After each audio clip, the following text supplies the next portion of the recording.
The first mistake Declan made was thinking that lot was empty.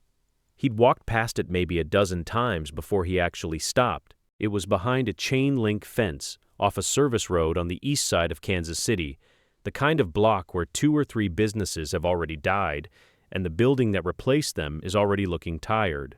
He'd been sleeping under a highway overpass, 2 streets over, for 3 weeks. Not a camp, just him and whatever he could carry. He had a sleeping bag, a backpack with a cracked zipper, and a pair of boots with the sole coming apart at the toe, taped with 2 wraps of electrical tape that lasted about 4 days before they peeled off again. He was 22. He'd come up from Tulsa about 7 weeks before that, following some idea of a warehouse job that had fallen through by the time he actually got there. He had a cousin in Lenexa who'd let him sleep on the couch for 2 weeks and then couldn't anymore, and that was the end of that. So he'd been working his way through the blocks near the industrial corridor, looking for anything that made sense, and one afternoon he walked past that lot again and actually looked at what was inside it. There was a structure in there. Not a shed, not a storage unit, something somebody had started building and then completely stopped. It sat toward the back of the lot, maybe 40 feet from the fence, on a section of concrete slab that was already poured and level. The walls were up on 3 sides, actual framed walls, 2x4s, plywood sheathing on the outside. The 4th wall was half-framed, the studs in place, but nothing on them yet, open to the air on that side. The roof was framed too, rafters in, and about 2/3 of it had plywood decking nailed down, the rest open sky. No windows in the frames, no door, no roofing material on top of the decking. No insulation anywhere, just the raw bones of something that someone had clearly gotten a decent way into and then walked away from completely. He stood at the fence for a while looking at it. There was no lock on the fence gate. There was a padlock hasp welded to the post, but nothing threaded through it. He thought about that for a minute, then walked through. The slab was solid. He checked all 4 corners, no cracking, no heaving. The framing on the 3 completed walls was tight. He could see the nail patterns, 16-inch centers right where they should be. Whoever built this knew what they were doing, at least up to the point where they stopped. He didn't know why they stopped.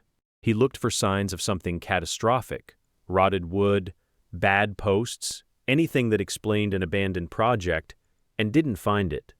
The wood was dry. The slab was clean. It had been sitting here empty long enough for the exposed framing to weather to a gray-brown, but nothing was compromised. Someone had just stopped. He slept there that night, in the corner of the 3 completed walls, under the part of the roof that had decking. The open 4th wall let the wind in, but it was less than what he had under the overpass. He lay there with his sleeping bag pulled up and looked at the framing above him and thought about what it would take. He'd grown up around construction. His father had done drywall and framing for years, working residential jobs around Tulsa, and Declan had spent enough summers on those sites to understand the sequence. Not everything, not the trade work, but the bones of it. He understood what had to happen before the next thing could happen. He understood that a building this far along had a logic to it, and the logic said certain things still needed to come. The 4th wall had to be closed. The roof needed to be waterproofed.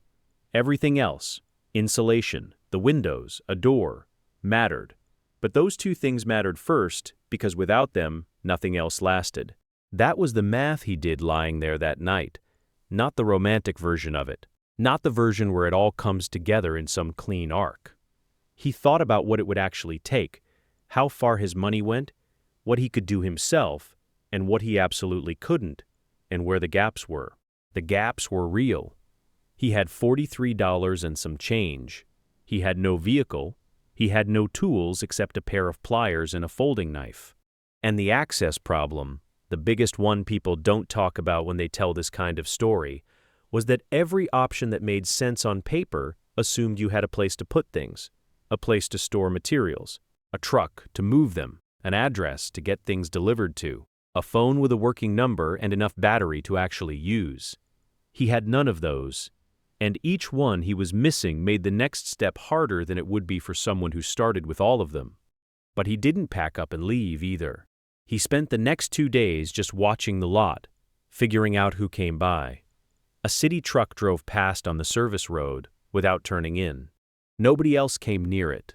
He looked for any posted permits or notices on the fence and found one, faded to near illegibility, from a contractor that didn't exist at the listed address anymore. He found the parcel records later at a public library 3 blocks from the central bus terminal, and the owner of record was a property LLC whose registered agent address led to a law firm that had dissolved. It was the kind of ownership tangle that happens when a project dies mid-process and nobody with a direct interest picks it up again. That told him 2 things. The lot wasn't actively managed, and no one was coming to finish what was started. He started with the 4th wall. The problem was materials, and the problem with materials was that he couldn't buy enough at once, couldn't move anything he did buy, and couldn't have anything delivered. He solved the movement problem first. There was a hardware store about 6 blocks away, a regional chain, not a big box, and he walked there and asked if they had a cart he could borrow for local deliveries. He'd seen a hand truck by the door. The manager said no, they weren't supposed to do that. He asked if anyone working there had a truck and would want to make $40 doing one short run on a Saturday. A guy named Brett, who was stocking shelves in the lumber section, said he would. Brett drove a half-ton pickup with 2 bags of trash in the bed that he just left there. He didn't ask many questions.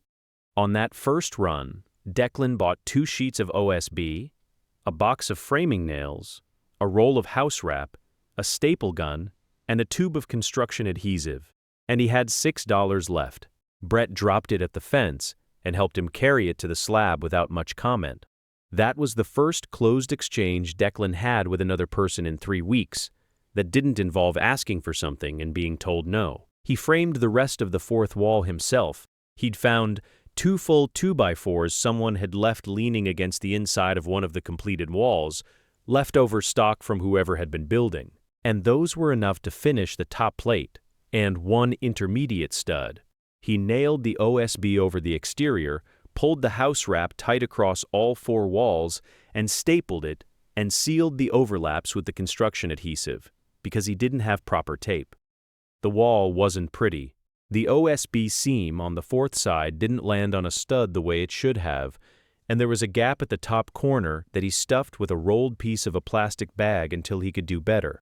But the wall was there. The wind didn't come through the same way anymore. The roof was the harder problem. 2/3 of it already had plywood decking. The other third was open rafters. He needed to cover the decking with something waterproof, and he needed to deck the open section first.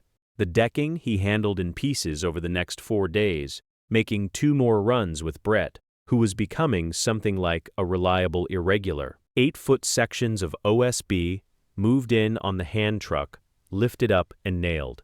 By the end of the week, the roof was fully decked. The roofing material was where the money stopped working. He'd been doing small jobs in the meantime. He found a recycling center about a mile away that paid cash for aluminum and copper, and he'd been walking a wider and wider radius every day, collecting anything in that category. He'd helped a guy unload a box truck for $20. He'd swept out a garage for $10. The money came in small amounts, and he tracked every dollar in a notes app on a phone that was prepaid and perpetually low on data. He wasn't saving fast enough for proper roofing material. 3-tab shingles and the underlayment he needed would run over $100, even buying the minimum. The roof was 32 feet square. He needed rolls of tar paper at minimum, and he needed them before the weather changed. The solution wasn't one he'd have chosen.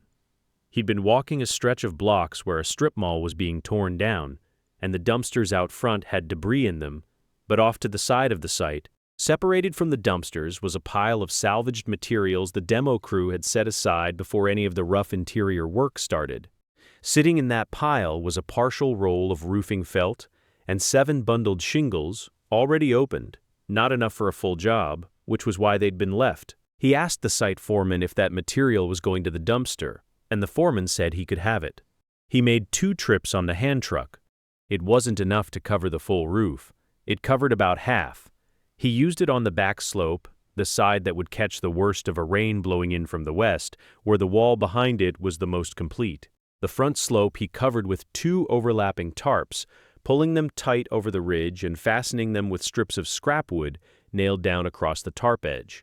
It wasn't a permanent fix. He knew that, but a tarp roof fastened down properly sheds water the same as anything else in the short term, and the short term was what he needed to get through. Day 7, that's when he slept inside for the first time with the structure actually closed around him. Not comfortable, not warm enough. The insulation issue was real and unsolved. The walls were bare framing, no bat, no board, nothing between him and the outside except the OSB and house wrap. But closed is a different thing from open. The wind that had been coming through freely wasn't coming through anymore. The temperature inside stayed about 8 degrees warmer than outside by the time he'd been in there a few hours, just from the structure holding air. He measured that with a cheap digital thermometer he'd bought at a dollar store specifically to know whether it was making a difference. It was. He went back to the library the next morning and looked up roof materials. He wanted to know what the minimum was. Not what the ideal was, what a finished house would have, but what the actual floor was for keeping rain out. The answer was simpler than he expected. Roofing felt, a single layer, properly lapped, will shed water on its own. It's not rated for permanent exposure. It degrades over time with UV. But time wasn't his problem. Getting through the next 2 months was his problem. He wrote down the dimensions of the roof he needed to cover. He wrote down the prices. He spent the next 2 weeks on what the structure still didn't have. The windows were frames but no glass. He covered them with plastic sheeting, the thick kind, 4 mil, bought in a roll at the hardware store, and pulled it tight and taped the edges with aluminum tape, which holds better than duct tape on plastic over time. He'd read that somewhere a long time ago, and it turned out to be right. 2 of the 3 window openings covered. The third, on the south wall, he left partially open on purpose because without any ventilation the air inside got thick in a way that wasn't good. He covered the lower half of that frame with plastic and left the upper half open, which gave him airflow without direct weather exposure most of the time. The door was the last big piece. The opening was framed, 32 inches wide, 80 inches tall, but there was no door in it. He'd been hanging a tarp across it at night and pulling it aside during the day. That worked. It wasn't good enough. A tarp doesn't lock, doesn't seal, barely keeps heat in or out. He needed a door. He found it at a Habitat for Humanity restore about 2 miles away. The restore sells salvaged building materials at reduced prices, and they had a pre-hung interior door, not exterior, interior, which was a real limitation. In a 30-inch width, it was the wrong width by 2 inches, and it was an interior door, so no weather stripping, no exterior grade core. It cost $18. He bought it. The width difference meant he had to add a 2-inch strip of framing lumber to one side of the rough opening to bring it down to 30 inches, and he had to recheck the rough opening for square before he tried to hang anything. He spent most of a morning on that. The door went in crooked the first time because the rough opening wasn't plumb, and he'd assumed it was without checking. He took it out, shimmed the hinge side, tried again. It swung. Not perfectly. There was a slight bind at the top corner, but it closed and it latched. He bought a simple keyed knob set from the restore for $6, installed it, and for the first time the structure had a door that locked. He stood outside and turned the key and heard the latch click, and then stood there for a moment because the click of a lock is a different thing than you expect after you haven't had one for a while. He'd been operating without that sound for 11 weeks. Not the security of it, the sound specifically, the mechanical confirmation that something was closed and stayed closed when he wasn't watching. Under the overpass, you learn pretty quickly to sleep with your bag under your head or your arm through one of the straps, because anything not physically connected to your body has a reasonable chance of being gone by morning. You sleep differently because of it. Lighter, sort of, but not restful. You're monitoring even when you're not awake. That monitoring costs something over time, and you only really notice what it was costing you when it stops. He walked back to the door, unlocked it, opened it, went inside, set his backpack down in the corner where he'd been keeping it, left it there, went back out and locked the door again, stood there in the lot in the gray morning light and listened to the service road traffic and thought about whether or not that was the thing that changed everything. It might have been. The cold was the problem that didn't go away. He was into October now, and Kansas City in October doesn't stay mild. The nights were dropping into the low 40s, and without insulation, the structure held its temperature better than open air, but not well enough for a night without a serious sleeping bag. He had the sleeping bag. That was fine, but he needed to understand what the difference was between what he had and what he'd had before, so he could decide where to put his next effort. Before, sleeping under the overpass with wind, ambient noise from the highway above, a surface temperature of concrete that drained heat consistently, no protection from rain if it blew sideways. One night in mid-September, it had rained hard and horizontal, and his sleeping bag had gotten partially wet and taken 2 days to dry out, during which he'd been cold in a way that was exhausting. Now, inside the structure, on a piece of foam camping pad he'd found at a thrift store, with the door latched and the plastic on the windows holding. The rain hit the roof and ran off. The wind moved around the outside. He stayed dry.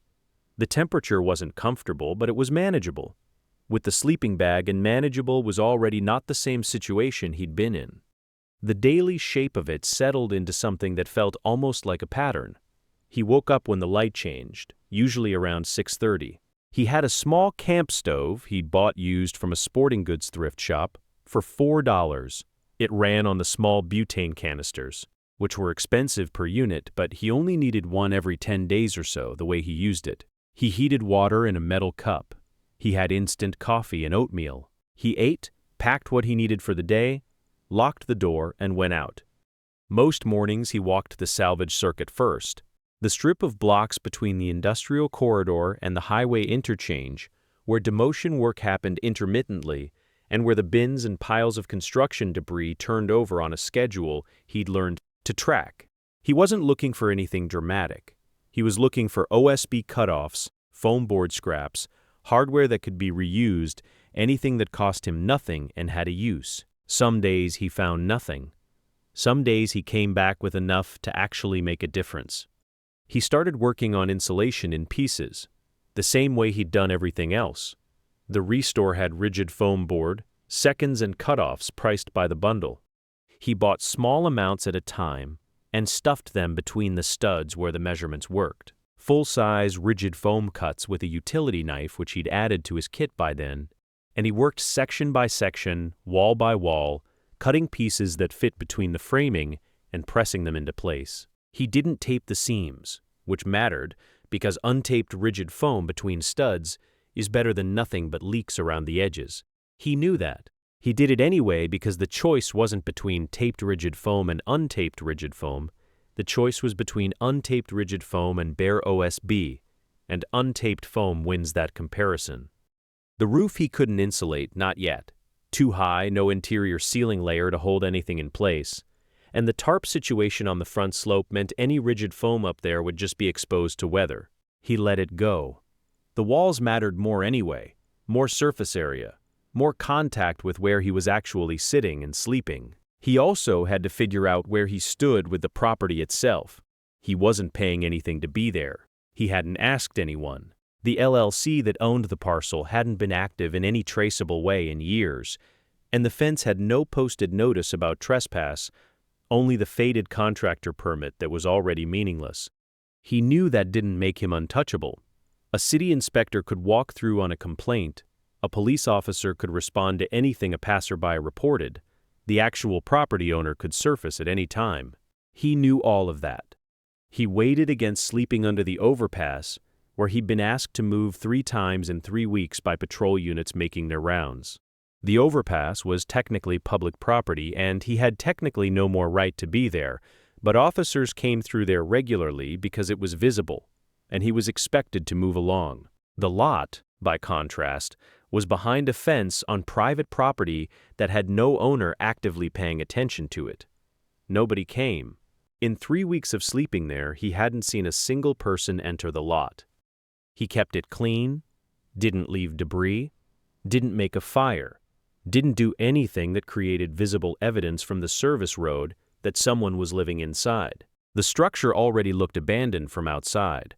He intended to keep it looking that way. There's a version of this story where all of that goes smoothly, where every problem has a clean solution and every fix holds, and by the end of the month, it's warm and solid and settled. That wasn't the version Declan was in. The tarp on the front roof slope started pulling loose in the 3rd week. He'd fastened it with scrap wood strips, and the wood had flexed enough in the wind that 2 of the fastening strips had cracked, and the tarp was lifting at one corner, letting rain in at an angle over about a 4-foot section of the interior back wall. He noticed it during a light rain and fixed it within an hour, pulled the tarp back, replaced the cracked strips, added a 3rd strip across the ridgeline, but the water that had already come in had gotten into the OSB on that section of wall, and wet OSB swells. And that section of wall had a soft spot now that wasn't there before. He dried it out as best he could, left that section of plastic off the window during dry days to let air move through, watched it. The swelling went down, the OSB dried, it wasn't ruined. But it was a lesson about what the tarp solution was and wasn't. A delay, not a fix, and a delay that required attention, or it became a problem faster than you'd expect. He started saving for roofing material with more focus after that, narrowed the salvage radius, took on more occasional work, made 3 more runs with Brett, who by now just showed up on Saturdays without being asked, and got paid in cash with a coffee from a gas station on the corner. The comparison that mattered, the one that told him whether what he was doing was actually working, wasn't between the finished structure and someone's house. That comparison was useless. The comparison was between what he had now and what he'd had in September under the overpass. And that comparison looked like this. He had a door that locked, walls that kept the wind off, a roof that shed rain on most of its surface, a floor that wasn't concrete ground but was slab covered by his foam pad, and a temperature inside that he could actually manage with the gear he had. He wasn't warm, he wasn't comfortable in the way that word usually means, but he was not wet, he was not fully exposed, and nothing about his situation had gotten worse in 4 weeks. It had gotten better every week. That's not a small thing. After weeks of things only going one direction, something going the other way is its own kind of fact. He thought sometimes about the person who had started building it. Whoever poured that slab and framed those walls and got far enough in to see the shape of something, and then stopped. He wondered if they knew they'd left something that someone else would finish, or as close to finished as it was going to get for now. He didn't resent them for stopping. He understood stopping. Sometimes you get into something and the money runs out, or the situation changes, or you lose the reason you started, and the thing just sits. The thing doesn't know why it was abandoned. It just sits there waiting to be useful to whoever comes next. He still doesn't have running water in there. He still doesn't have electricity. There's a gas station 2 blocks over with a bathroom he can use, and he fills a 3-gallon jug there every couple of days. He has a battery-powered lantern. He charges his phone at the library. None of that is solved yet. Some of it might not be solvable from where he is right now. But he's been inside the same 4 walls for 6 weeks without being moved along. And the walls are tighter than they were in week 1. And the roof is holding better than the tarp was. And the door still latches when he turns the key. You know the feeling of not having anywhere to put your things.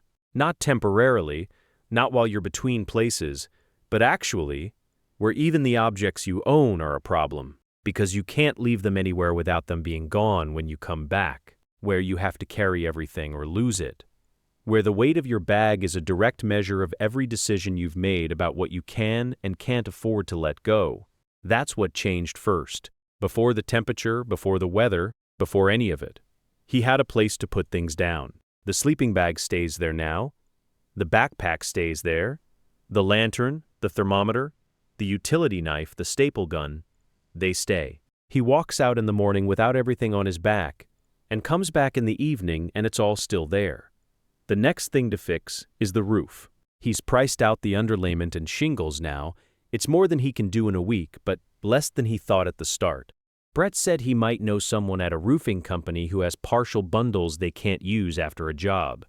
That's not confirmed.